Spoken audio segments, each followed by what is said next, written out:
السلام عليكم ورحمة الله، كيف حالكم يا حلوات؟ يا رب تكونوا بخير.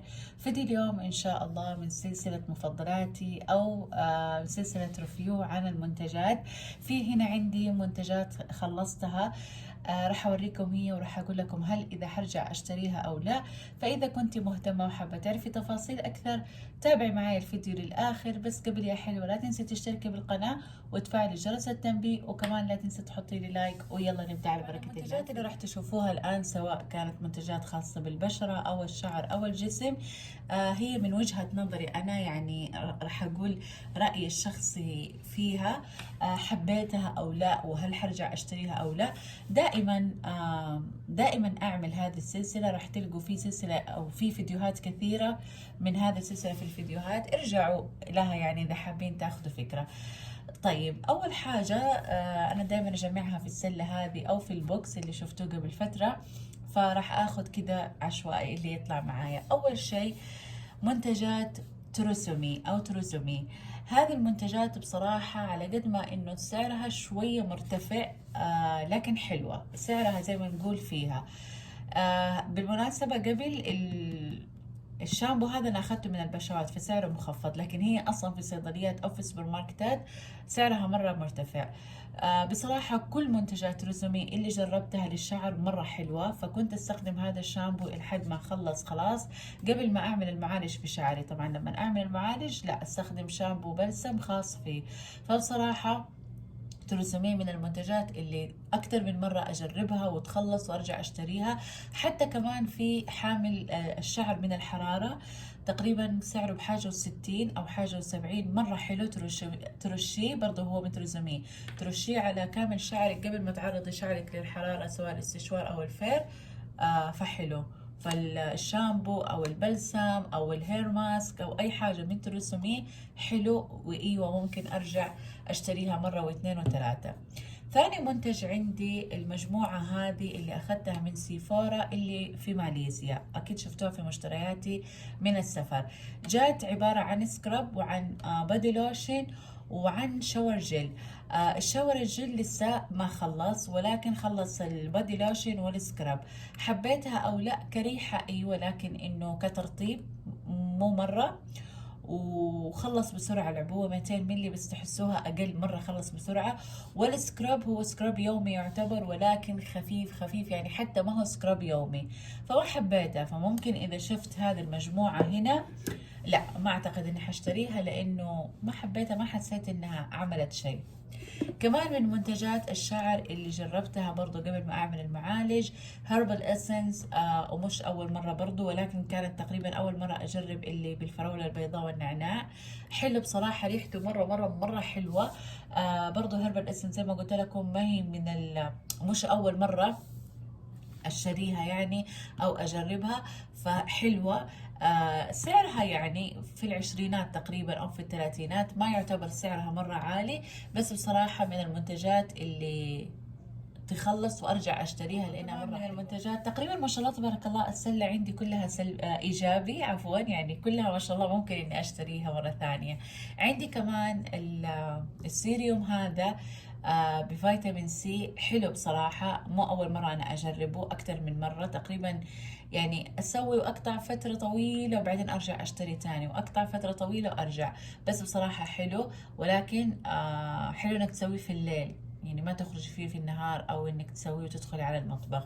فايوه فيتامين سي من الفيتامينات اللي ممكن ارجع اشتريها مره واثنين وثلاثه، وحلو بصراحه. كمان من غسولات الوجه اللي استخدمتها في السفر، وحطيته كده لما جيت من ماليزيا، حطيته كده في الدرج ورجعت استخدمه. لما جبت السيريوم هذا طلعت الغسول ده عشان قلت ايش اشوف النتيجة. غسول الوجه بفيتامين سي، حلو بصراحة، ولكن عيبه الوحيد انه يحرق العين. يعني اذا جاء على عينك حرقته كأنك عصرتي ليمونة على وشك على عينك، فيحرق مرة يحرق. ولكن هو حلو، ينظف، يعني تاخدي قد كده ينظف وجهك، بس زي ما قلت لكم يحرق. فإذا الشيء اللي راح ما يخليني أشتريه هو السبب هذا، إنه يحرق العين. برضو كمان من الأشياء اللي خلصت عندي ايش اسمه هذا، فهيت فجأة كده، فهيت هاند كريم من ناتشورال تاتش. بصراحة جربت من عندهم أكثر من ريحة، كلها حلوة وكلها ترطيبها عالي وما تدبق والبشرة تمتصها بسرعة. وزي ما قلت لكم في مشترياتي قبل فترة، أنا من الناس اللي أحب أشتري كريمات يد وأوزعها في الشنطة، لأنه لازم اليد تترطب أول بأول. فبصراحة من الكريمات اللي أو من المنتجات اللي من ناتشورال تاتش تخلص ممكن أرجع أشتريها. برضو كمان عندي كريم الوجه، هذا أخذته تقريبا من البشوات تقريبا، بس من كلين اند كلير. هو كريم ترطيب يومي للبشرة، كنت استخدمه أكثر من مرة في اليوم لأنه أنا بشرتي مختلطة مالي للجفاف وأكره إحساس الجفاف، فأرطب بشرتي 24 ساعة. شوفوا أنا ماني عارفة إذا هو حلو ولا لا، ماني عارفة لما تيجي تسوي تحطيه على بشرتك هو وكريم ثاني عندي يحسسك بالحرارة، يخليكي حرانة كأنه يكتم المسام. أنا ماني عارفة، بس يخليكي كده يعني أقل مجهود تعرقي، ولكن في نفس الوقت ترطيبه حلو، حبيت ترطيبه، بس يكتم البشرة.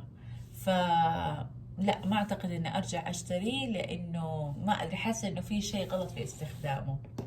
برضو كمان من المنتجات الجميلة جدا، ويا ريت خليته آخر واحد، عشان كذا دايما المنتج اللي يكون فيه كلام كتير أحب أخليه آخر شيء. هذا عبارة عن شامبو وبلسم في نفس الوقت. أخذته من صيدلية النهدي، ولكن كانوا وقتها كده عاملين كشك معين عندهم. شوفوا صورته أو يعني صوروه، يمكن تحصلوه في أي مكان. كانت بنوتة كده تبيع، فكانوا يعني قاعدين زي ما تقولوا يعملوا دعاية لهذه الشركة. فقلت لها وقتها أنا عاملة معالج، وقتها كنت دوبني لسه عاملة معالج، فقالت لي اتس اوكي مرة حلو، خديه وشامبو وبلسم. فحتى فادني في السفر، شلته معايا في السفر، فمرة فادني انه 2 في 1 فعلا يا بنات.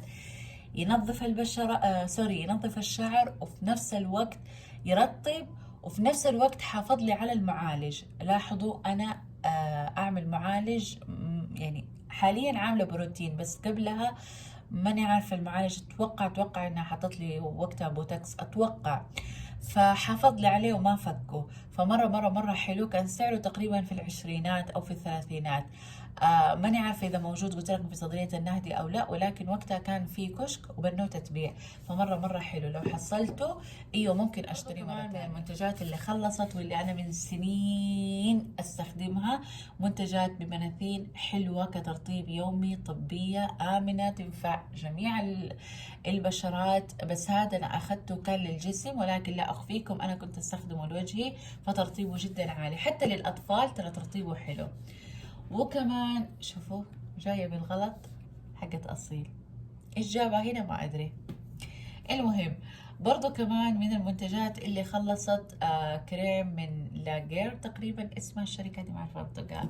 كريم ترطيب حوالين العين، أخذته من مصر، بصراحة مو مرة حبيته، يعني يعمل ترطيب عادي، ما في أي افتكاسة في الموضوع، فعادي لا يعني ممكن ما أرجع أشتريه لأنه سعره تو ماتش.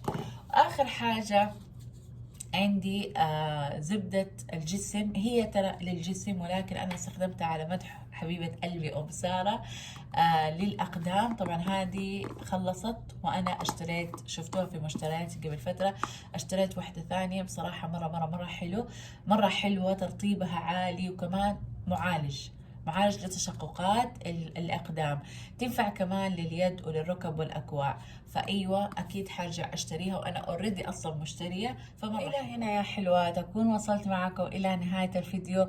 إن شاء الله يا رب الفيديو يكون عجبكم وحبيتوه، واكتبوا لي تحت في الكومنتات إذا أنتوا جربتوا من أي شيء من هذه المنتجات وحبيتوها أو ما حبيتوها.